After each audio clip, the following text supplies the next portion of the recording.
en väldigt liten vedkamin. 2,5 nävar hög. Som heter Zulu. Lite sliten på ovansida. Lite fimpar.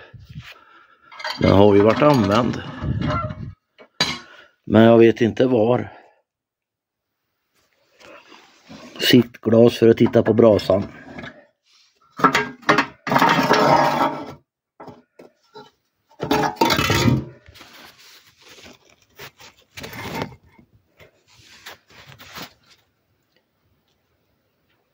Grön emalj. Ja, den blir ju grönare om man gör rent den.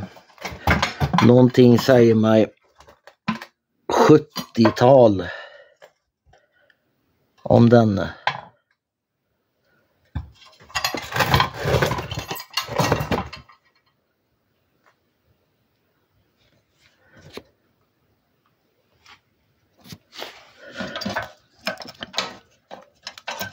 Kan vara för att justera draget.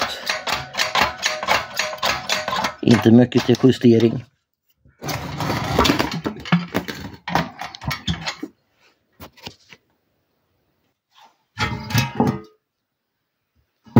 Ja. Vad tror ni? Kan det vara 70-tal?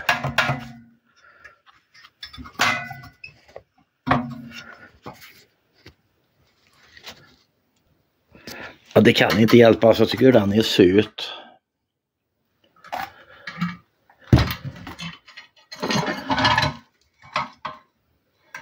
Vad tycker ni?